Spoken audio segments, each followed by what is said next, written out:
In 1994, a geologist at Boston University named Farouk Elbaz was studying radar images from a NASA space shuttle mission. He wasn't looking for anything biblical. He was studying sand patterns in the Arabian desert. But what he found changed everything. Beneath the dunes of Saudi Arabia, invisible to the naked eye, his radar revealed the ghost of a massive river, 3 miles wide in places, stretching over 600 miles from the mountains near Medina all the way to the Persian Gulf. A river that hadn't flowed in over 5,000 years. Now, most people would file that under interesting geology and move on. But a biblical archaeologist named James Sauer at the Harvard Semitic Museum saw those images and his jaw dropped. Because the book of Genesis describes 4 rivers flowing through the Garden of Eden. 2 of them, the Tigris and the Euphrates, we can still find on a map today. But the other 2, the Pishon and the Gihon, they vanished from the face of the earth thousands of years ago. And Sauer believed he was staring at one of them. So here's the question that almost nobody asks correctly. Does the Bible actually tell us where the Garden of Eden was? Not metaphorically, not poetically. Does Genesis chapter 2 contain an actual, verifiable, physical address? The answer is more complicated and more fascinating than you've been told. Before we start chasing rivers across satellite maps, we need to do something that almost every video on this topic skips entirely. We need to look at what the text actually says, not the English translation, the original Hebrew. Because here's the thing most people don't realize. When you read Garden of Eden in your English Bible, you're already 2 translation choices deep. And both of those choices hide something important. Let's start with the word Eden itself. In Hebrew, it's written as Ayin Dalet Nun, pronounced Aiden. And this is where it gets interesting, because that word comes from a Hebrew root that carries a very specific meaning. It means delight, pleasure, abundance. When Sarah, at 90 years old, laughs at the idea of having a child in Genesis 18, the Hebrew word she uses is Edna, from that same root. She's talking about physical pleasure, physical delight. When the Psalms describe God's generosity in Psalm 36, the word used for delights is Adonecha, same root again. The Hebrew word for someone pampered or delicate. Meudan, same family. So Eden doesn't just mean a place somewhere east of here. It means delight, abundance, the place where everything is exactly as it should be. But here's the twist. There's a second possible origin. In Akkadian, the language of ancient Babylon and Assyria, there's a word Edinu, borrowed from the even older Sumerian word Edin. And that word means something completely different. It means plain, steppe, even wilderness. Think about that for a second. The very name of paradise might carry a double meaning baked into the ancient languages. A garden of delight planted in the middle of a wilderness, a pocket of abundance surrounded by emptiness. That's not just geography, that's theology. And if you've ever felt like your life has small pockets of beauty surrounded by long stretches of struggle, the ancient writers of Genesis would tell you, yeah, that's exactly the picture they were painting. Now let's look at the second word, garden. In Hebrew, it's gan, and gan doesn't mean what you probably picture, some manicured English estate with hedgerows and a fountain. A gan in the ancient Near East was an enclosed space, a walled garden, a protected area, deliberately cultivated and set apart from the chaos outside. So, Gan Eden, the Garden of Eden, is literally the enclosed space of delight, a bounded paradise, a protected pocket of perfection that God deliberately carved out of the wider world. And that word, bounded, matters more than you think, because Genesis 2 doesn't just say God made a nice garden somewhere. It gives us borders. It gives us landmarks. It gives us the names of 4 rivers. The question is, can we still find them?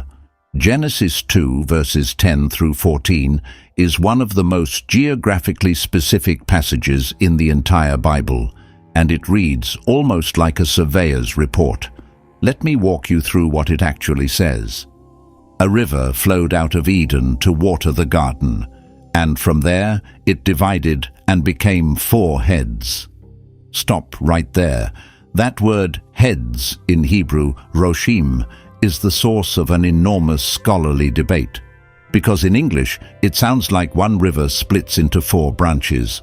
Water flows out of Eden and fans apart, like fingers from a hand.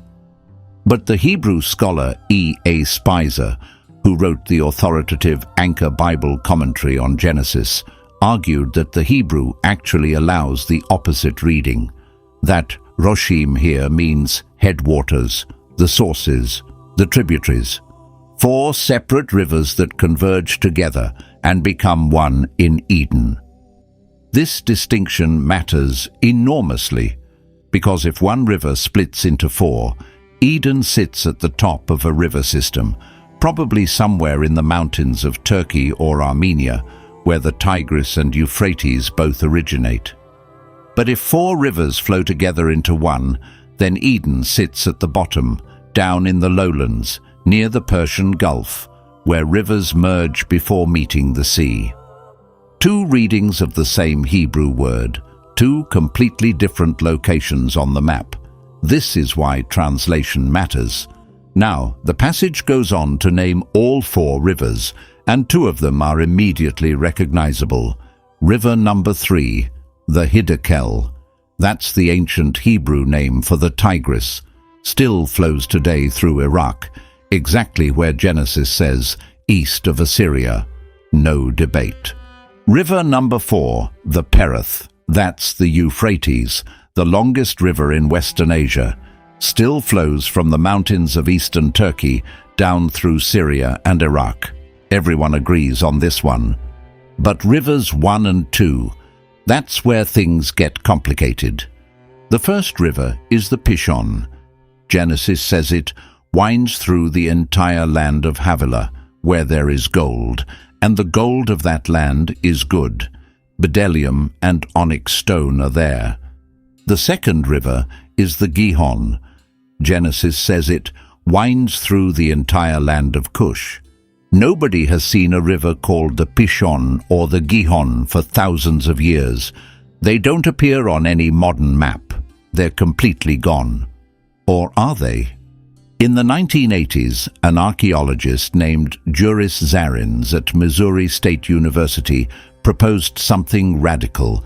He said the Garden of Eden isn't missing, it's underwater. Here's his logic, and it's actually brilliant.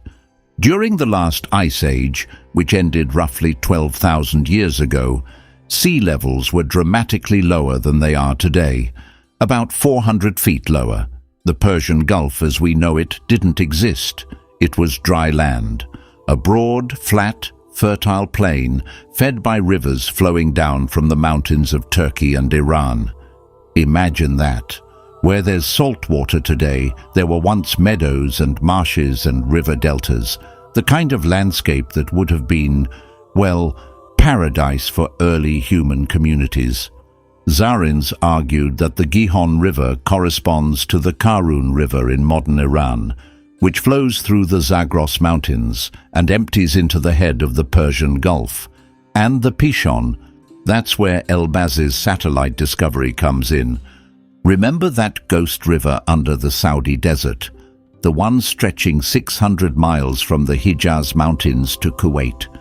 Zarins identified it as the Pishon, and the details line up in a way that's almost eerie. Genesis says the Pishon flows through the land of Havilah, where there is gold. The ancient riverbed originates near a place in Saudi Arabia called Maht ad-Dahab. In Arabic, that means cradle of gold. It's been the primary gold mining region of the Arabian Peninsula for at least 5,000 years. Genesis mentions bdellium, a resin used in the ancient world. Arabia was legendary for its incense trade, its frankincense and myrrh. Genesis mentions onyx stone. Precious stones have been mined in the region for millennia. So in Zarin's theory, all 4 rivers once converged in a lush basin that is now the floor of the Persian Gulf. Around 6000 BCE, as the last glaciers melted and the oceans rose, the sea slowly swallowed that plain. The communities living there were forced inland, and the memory of that drowned paradise, that lost garden of abundance, became the foundation story of Genesis. And here's what makes Zarin's theory even more interesting. He wasn't just working with rivers and satellite photos. He was working with mythology. Because the Sumerians, one of the earliest civilizations in human history, had their own paradise story, and it predates the Bible by at least 1,000 years. They called it Dilmun. In the Sumerian poem known as Enki and Ninhursag, dating to roughly 2100 BCE, Dilmun is described as a land of absolute purity, a place where sickness doesn't exist, where predators don't kill, where old age has no power. The poem says, "The land of Dilmun is pure, the land of Dilmun is clean, the land of Dilmun is bright." Sound familiar? But it gets deeper. In the story, Dilmun starts out as a dry, waterless place. The god Enki commands the sun god to bring fresh water up from beneath the earth. And once the water arrives, Dilmun transforms into a paradise of fruit trees and flowering gardens. Compare that to Genesis 2, verses 5 and 6. Before the Garden of Eden is planted, the text says God had not yet caused it to rain on the earth. Instead, a mist went up from the earth and watered the whole face of the ground. A dry land, watered from below, that becomes a garden. The parallels are hard to dismiss, but there's one more detail from the Sumerian text that will stop you cold. In the story, Enki eats a forbidden plant and becomes deathly ill. The goddess Ninhursag creates a special healing deity to cure the pain in his rib. And the name of that deity? Ninti, which in Sumerian means 2 things simultaneously: the lady of the rib and the lady who makes live. Now think about Genesis. Eve is created from Adam's rib, and the name Eve, in Hebrew, Chava, means the living one, or the mother of all living. The Sumerian scholar Samuel Noah Kramer pointed out decades ago that this is one of the most remarkable linguistic parallels in ancient literature. A pun that works perfectly in Sumerian, connecting rib and life in the same word, was carried over into the Hebrew story. But in Hebrew, the pun breaks. The Hebrew word for rib and the Hebrew word for life are completely different. The double meaning was lost in translation thousands of years ago. What does this tell us? It tells us that the Eden story didn't emerge from nowhere. It's part of a conversation that was happening across the entire ancient Near East. Sumerians, Babylonians, and Israelites were all telling stories about a lost paradise, a place of original perfection that humanity could no longer reach. The question isn't whether these stories are connected. They obviously are. The question is, what makes the Genesis version different? And we'll get to that. But first, there's a problem with Zarin's theory. A big one. The Genesis text describes rivers flowing out of Eden. In Zarin's model, the rivers flow into the site, Critics like Joel Baden at Yale Divinity School have pointed out that this contradiction isn't minor, it's structural. If the Bible says water flows from Eden into the world, and Zarin says water flows from the world into Eden, someone's reading the map upside down. Unless, of course, Spicer was right about those heads. Unless the Hebrew really does allow 4 rivers to converge into one, in which case the map isn't upside down at all. This is what makes this topic so maddening and so fascinating. Every answer opens 2 more questions. But Zarin's isn't the only one who's gone looking. In the late 1990s, a British Egyptologist named David Roll published a book called Legend, the Genesis of Civilization, and he made a claim that sent shockwaves through biblical archaeology. He said he'd found Eden, not underwater, not theoretical, an actual place you can drive to. According to Roll, the Garden of Eden was located in a long, fertile valley to the north of the Sahand volcano, near the city of Tabriz in northwest Iran, in the region known as Azerbaijan. Now, before you dismiss this, hear his evidence. Because the geographical coincidences are remarkable, the Tigris and Euphrates both have their headwaters in this general mountainous region. That's not controversial. Everyone agrees that's where those rivers start. For the Gihon, Roll points to the Araxes River, which flows through the region exactly as Genesis describes, winding through the land. And here's where it gets interesting. There's a mountain range near Tabriz that local people still call Kushe Dag. In the local language, that means Mountain of Kush. Genesis says the Gihon winds through the land of Kush. For the Pishon, Roll identifies it with a river called the Uijun. The locals have another name for it, the Golden River. It meanders between ancient gold mines and deposits of lapis lazuli before flowing toward the Caspian Sea. Gold, precious stones, a river with gold literally in its name. But Roll goes further. East of his proposed Eden, not far from Tabriz, there's a region that still appears on Iranian government maps as Nokdi, Upper Nokdi, and Lower Nokdi. Roll believes this is the biblical land of Nod, where Genesis says Cain was exiled after murdering Abel, east of Eden. And there it is on the map, east of his Eden. The word Eden itself, Roll notes, likely connects to the Sumerian Eden, fertile plain. And his valley sits just east of the Miandoab Plain, a 200-mile stretch of fertile land, alongside the Great Salt Lakes Urmia and Van. In prehistoric times, the climate in this region was warmer and wetter than today. Dense forests of pine and cedar covered the slopes. The valley, which still serves as Tabriz's agricultural heartland today, would have been, and there's really no other word for it, a paradise. It's a compelling case. Roll even traced ancient Sumerian cuneiform tablets held by the Museum of the Orient in Istanbul that describe a 5,000-year-old route to a place that sounds an awful lot like Eden.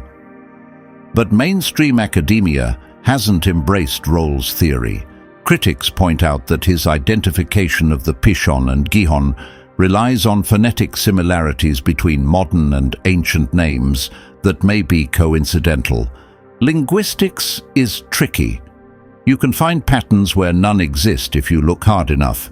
And Roll's broader work on Egyptian chronology has been controversial, which makes some scholars skeptical of his biblical geography too. Still, standing in that valley near Tabriz, surrounded by volcanic peaks and rivers with golden names, it's hard not to wonder. And there's one more thing about Roll's journey that deserves attention. When he traveled to the area, he visited a village called Kandavan near the Sahand volcano. This isn't your typical Iranian village. The houses are carved directly into enormous volcanic rock formations, pillars of hardened lava that jut out of the ground like giant teeth. People have been living inside these natural towers for centuries, maybe longer. Roll described arriving there and looking up at the snow-capped dome of Sahand rising above the village, shrouded in clouds. He called it the Mountain of God, and in the ancient Sumerian cuneiform texts he'd been studying, there were descriptions of a journey to a sacred mountain in the east, a mountain where the gods dwelled, surrounded by a garden of precious stones. Whether Roll is right about Tabriz or not, his research highlights something that almost everyone else misses about the Eden text. There's a Hebrew word in Genesis 2, verse 8, that most English translations handle too casually. The verse says God planted a garden, Mikdem, in Eden. Most Bibles translate Mikdem as in the east or eastward. But the Hebrew word Kedem doesn't just mean east. It also means ancient, primordial, from the beginning. Think about that. Hebrew uses the same word for east and ancient. Why? Because in the Hebrew mind, the east is where the sun rises. It's the direction of origin, the place where things begin. East isn't just a compass direction. It's a statement about time, about where everything started. So, Mikdem in Genesis 2:8 carries a double meaning that's invisible in English. God planted a garden in the east of Eden, but also God planted a garden from antiquity in Eden. The garden exists in a specific direction and in a specific relationship to time itself. It's ancient, it's primordial, it was there before anything else. And this same word, Kedem, appears again when Adam and Eve are expelled. Genesis 3:24 says, "The cherubim are stationed Mikdem, east of Eden. Adam is sent east. Cain, after killing Abel, goes east. The builders of the Tower of Babel travel east. In Genesis, moving east is always moving away from God's presence, away from the source, away from the beginning. So when your Bible says the garden was planted in the east, the Hebrew reader hears something richer. They hear, the garden was planted at the origin point of everything, and every step humanity takes after the fall is a step further from that origin, further from the source, further east. This is the kind of thing you simply cannot see in translation, and it matters because it changes the entire emotional register of the story. Eden isn't just a place on a map, it's the place where time began, the place everything else is measured against. There's a third theory that most YouTube videos on Eden completely ignore, and it might be the most interesting one of all. A growing number of biblical scholars, people like Gordon Wenham, John Walton and Greg Beale, have noticed something peculiar about the Genesis 2 description of Eden. The language used to describe the garden doesn't just sound like a geography lesson. It sounds like the description of a temple. Think about it. Genesis says God placed Adam in the garden to work it and keep it. Those two Hebrew verbs, avad and shamar, are the exact same pair used later in the Bible to describe the duties of the Levitical priests in the tabernacle: to serve and to guard. Numbers 3, verses 7 through 8, uses those identical words for priestly service. The garden has a single entry point on the east side, guarded by cherubim after the fall. The tabernacle and Solomon's temple, same layout, single entrance on the east, cherubim woven into the curtains and carved on the walls. Eden has a river flowing from it that brings life to the world. Ezekiel 47 describes a river flowing from the future temple that heals everything it touches. Revelation 22 describes a river of life flowing from the throne of God through the New Jerusalem. The garden contains gold, bdellium, and onyx. Those same materials appear in the construction of the priestly garments and the temple itself. God walks in the garden in the cool of the day. The Hebrew word is mithalek, a very specific form that implies a habitual back-and-forth movement. It's the same word used to describe God's presence moving through the tabernacle in Leviticus 26, verse 12. In other words, Eden wasn't just a garden, it was the first temple, the original holy place where heaven and earth overlapped, where God and humanity existed in the same space, without barrier or separation. And here's where this theory does something the other two don't. It answers the question that the geography theories can't touch. Why does it matter? If Eden is just a location, whether it's under the Persian Gulf or in an Iranian valley or somewhere in the Armenian highlands, then it's a curiosity, a historical puzzle. Interesting, but not life-changing. But if Eden is a template for how God designed human life to work, a place where we are known, provided for, given meaningful work, and exist in unbroken connection with our Creator, then the loss of Eden isn't just an ancient event. It's something we experience every single day. Every time you feel a gap between how life is and how life should be, you're feeling the distance from Eden. Every time you chase something, money, relationships, success, rest, hoping it will finally make you feel whole, you're searching for a garden that was designed to be your home. The borders of Eden aren't just lines on an ancient map. They're the outlines of a life you were built for.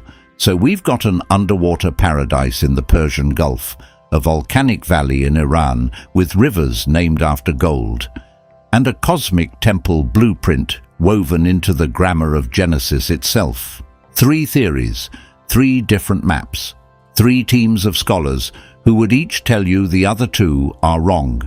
But what if none of them are wrong? What if they've each found a different piece of the same puzzle? Because when you lay all the evidence side by side, something strange happens. The pieces start fitting together in a way that none of these researchers intended.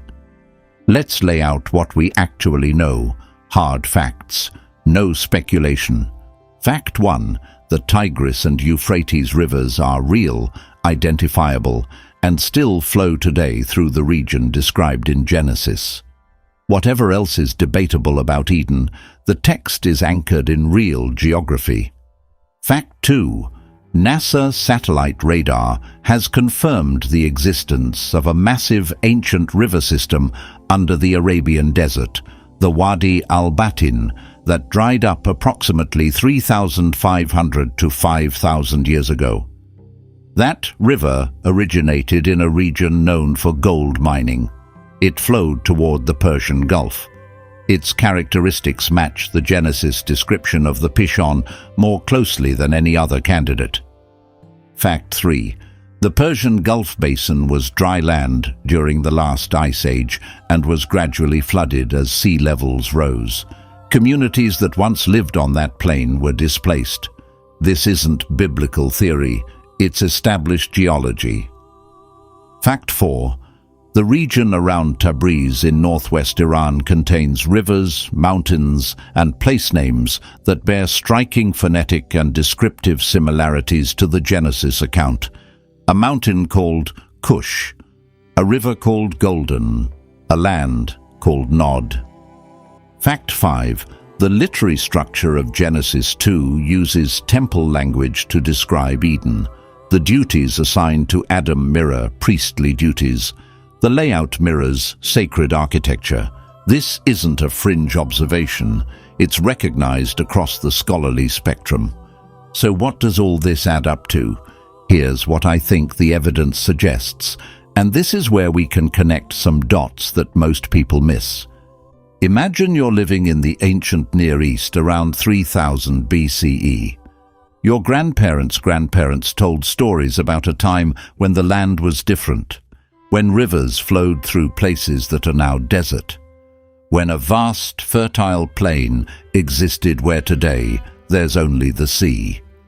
Those stories are older than writing, They were passed down through hundreds of generations as oral tradition. And when they were finally committed to text, when the scribes of ancient Israel wrote them down, they used the language and imagery available to them.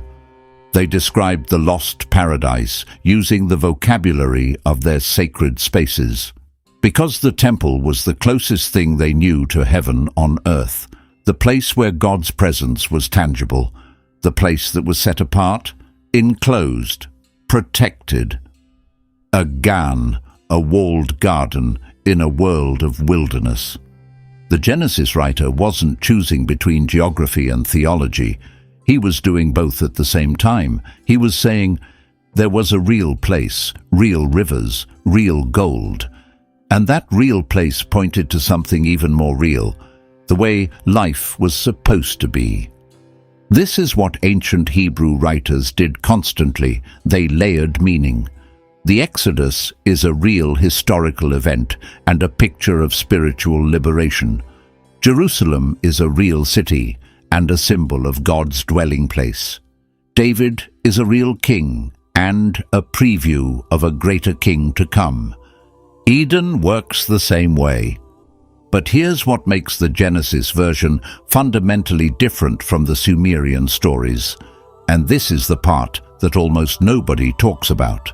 In the Sumerian paradise of Dilmun, the garden exists for the gods. Humans are servants, an afterthought, created to do the work the gods didn't want to do. The paradise is divine property, and mortals are tolerated, not invited. In Genesis, the garden is planted for the human. God creates the garden, then places Adam in it, not as a servant, as a caretaker, as someone with agency, dignity, and purpose. The Hebrew verbs avad and shamar, to work and to keep, aren't the language of slavery. They're the language of priesthood, of sacred responsibility. And this distinction matters more than any geographic coordinate ever could. Because in the Sumerian version, losing paradise is just losing a location. You're evicted from a nice place and sent to a worse one. It's a downgrade in real estate. But in the Genesis version, losing Eden means losing a relationship. Adam and Eve don't just lose a garden. They lose the presence of God walking with them in the cool of the evening. They lose the intimacy, the trust, the unbroken communion between creator and creature. That's why the cherubim guard the way back, not because the garden is valuable property, but because the relationship has been broken, and broken things can't simply be unbroken by walking back through the gate. This is the insight that separates the biblical Eden from every other ancient paradise myth. Eden isn't primarily about a place, it's about a presence, and the ache of exile that every human being feels. That longing we talked about earlier isn't really about geography at all. It's about a person we were designed to know and a closeness we were designed to live in. The rivers are real, the gold is real, the geography is real, but the realest thing about Eden is the one thing you can't find with satellites or archaeology, the unbroken presence of God. And if this way of reading Genesis is clicking for you, if you're starting to see the Bible as something deeper and more layered than you were taught in Sunday school, you're exactly who this channel is for. We do this every single week, cracking open the original Hebrew and Greek to find what your English translation couldn't show you. Hit subscribe now so you don't miss what's coming next. Because what we're about to get into with the flood, the cherubim, and the tree of life takes this entire investigation to a completely different level. Now, if you're paying attention, you might be thinking, but wait, what about Noah's flood? Wouldn't that have reshaped everything? How can we even look for Eden if the entire world was remade? It's a fair question, and scholars are genuinely divided on it.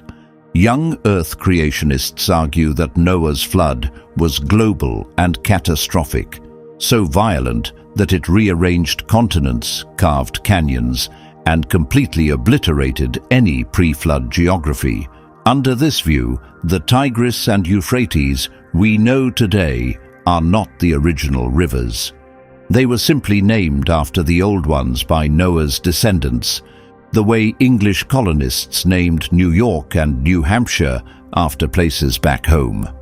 If that's the case, then looking for Eden's physical location is a dead end. The original landscape is gone, but other scholars, including evangelical geologists like John Munday, point out something important. The geographic descriptions in Genesis 2 match the current landscape. The Tigris is still east of Assyria. The Euphrates is still the great river. The land of Cush is still identifiable. If the flood completely rewrote world geography, why does the pre-flood description perfectly match the post-flood world? Munday's argument, published in the Westminster Theological Journal, is that the geography of Eden erodes flood geology, meaning the consistency of the geographic references suggests the landscape wasn't completely destroyed. This doesn't settle the debate, obviously, but it does mean that looking for physical evidence of Eden isn't necessarily a fool's errand. The text itself seems to expect that the landmarks will still be recognizable. And this brings us to one of the most overlooked details in the entire Eden story. After Adam and Eve are expelled, Genesis 3 verse 24 says, God placed cherubim and a flaming sword that turned every way to guard the path to the tree of life. Now, there's a beautiful Hebrew insight buried in that verse. The word for flaming, lahat, comes from a root that in broader Semitic languages carries an additional meaning. Not just fire, but the kind of shimmering, wavering distortion you see in extreme heat. A mirage, an illusion. Some rabbinical commentators have suggested, and this is a Jewish interpretive tradition, not mainstream scholarship, but stay with me, that the cherubim aren't just standing guard with a sword. They're creating a concealment, making Eden invisible, hidden in plain sight. Whether you take that literally or metaphorically, the point is powerful. Eden isn't just gone, it's guarded, set apart. The text treats it as a real place that still exists somewhere, but that humanity can no longer access through ordinary means. And that echoes through the rest of the Bible. The prophets keep referencing Eden. Isaiah 51 says, God will make Israel's wilderness like Eden. Ezekiel 36 speaks of the desolate land becoming like the Garden of Eden. Joel 2 compares the land before invaders to the Garden of Eden. They're not referencing a myth, they're referencing a promise. What was lost will be restored. Let's pause from the archaeology and the satellite imagery and the Hebrew word studies for a moment. Because there's a reason this topic gets hundreds of millions of views across YouTube. There's a reason people are still searching for Eden. And it's not just intellectual curiosity. It's because every single person watching this video knows what it feels like to be outside the garden. You know that feeling when you're lying awake at 2 a.m. and something in your chest feels wrong, but you can't name it. That restless ache that no amount of scrolling or buying or achieving quite fixes. The Bible has a word for that. It's called exile. The story of Eden isn't just about a man and a woman and a piece of fruit 6,000 years ago, or whenever it happened. It's about the fundamental human experience of knowing, deep down, in a place you can barely articulate, that life isn't the way it's supposed to be. We build careers and buy houses and curate relationships, and still something feels slightly off, slightly displaced, like we're standing right next to where we're supposed to be, but not quite in it. Genesis calls that displacement east of Eden. And remember what we learned about the Hebrew word kedem. East and ancient are the same word. So when Genesis says humanity moved east of Eden, it's also saying humanity moved toward the ancient, the primitive, the past. Away from the future God intended. Away from the garden. Away from delight. Every major figure in Genesis after Adam moves east. Cain goes east after killing Abel. The people of Babel travel east before building their tower. Lot chooses the eastern plain before ending up in Sodom. In the Hebrew narrative, east is the direction of exile, the direction of diminishment. But then something remarkable happens in the story. Abraham is called to go west, toward the promised land, toward a place that God says will be like a garden. The entire arc of the Bible is a slow U-turn. Humanity walks east, away from Eden, and then God starts calling people back, west, toward the garden, toward home. You've been living in that story your whole life. You just didn't know the map. And here's the part that changes everything if you really let it sink in. The Bible doesn't end with a garden lost. It ends with a garden restored. Revelation 22, the very last chapter of the Bible, describes a city, the New Jerusalem, and in the middle of that city is the tree of life, the tree that the cherubim have been guarding for all of human history. And a river flows through this city, crystal clear, from the throne of God. The curse is gone. Access is restored. The doors are open. And here's what blows my mind about that passage. In the original Greek, the dimensions of the New Jerusalem, this city that comes down from heaven, are given as a perfect cube. 12,000 stadia on each side. Length, width, height, all equal. Do you know what other structure in the Bible was a perfect cube? The Holy of Holies, the innermost chamber of Solomon's temple, the place where God's presence dwelt, the place only the high priest could enter once a year. The entire New Jerusalem is the Holy of Holies, extended outward, made into a city, open to everyone. The garden that was closed becomes a city that is open. The borders of Eden, which kept humanity out, become the borders of the New Jerusalem, which invite humanity in.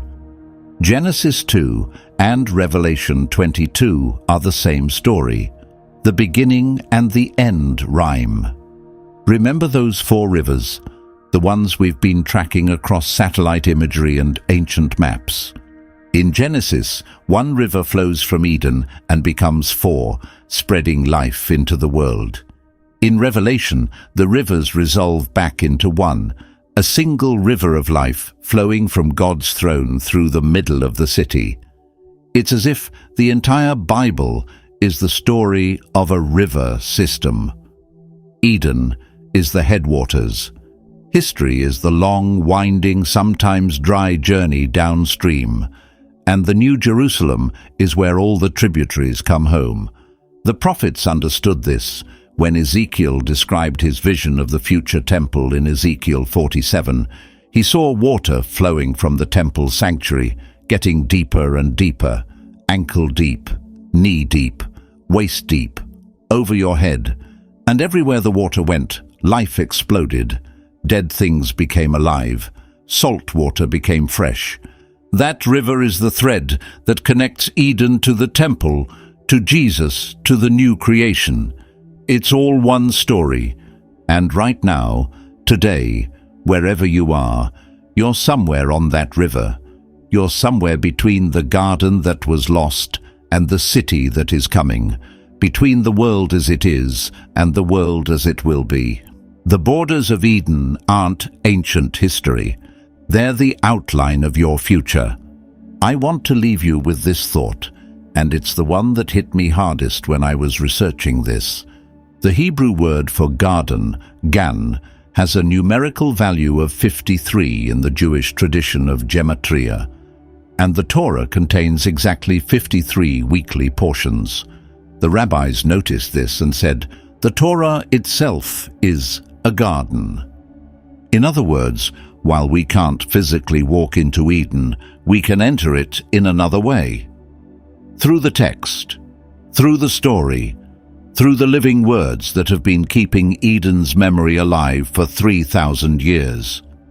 Every time you open that book and encounter something that makes you feel, even for a moment, that life has meaning, that you are known, that the chaos around you isn't the final word, you're touching the border of Eden.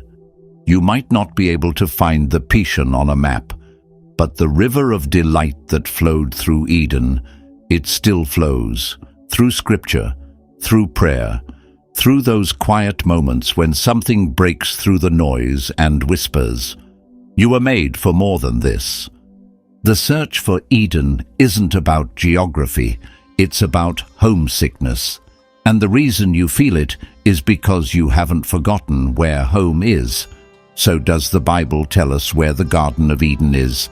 The honest answer is, it tells us more than we expected and less than we want. It gives us real rivers. The Tigris and Euphrates still flow through modern Iraq. Satellite imagery has revealed an ancient riverbed beneath the Saudi desert that matches the description of the Pishon down to the gold deposits.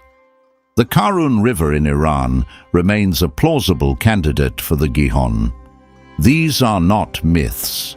They are geological facts that line up with a text written thousands of years ago. It gives us competing theories, each with real evidence. The submerged Persian Gulf of Juris Zarins, the Alpine Valley of David Roll near Tabriz, the temple theology of Wenham and Walton and Beale. The debate is far from settled, but it also gives us something more important than coordinates. It gives us a diagnosis for that ache you can't name, for the restlessness that no promotion or relationship or achievement quite touches. The Bible says, "You're homesick, you're east of Eden," and the way home isn't backward, it's forward, through a story that began in a garden and ends in a city where the garden is restored.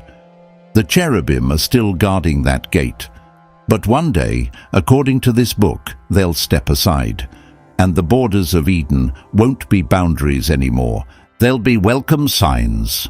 There's one video you need to watch next. It's about the Tower of Babel, and there's a Hebrew word hidden in that story that completely changes what you think it's about. It's not a story about a building. It's about something that's still happening today, and the original language makes it impossible to miss. That video is on screen right now. Click it. I'll see you there.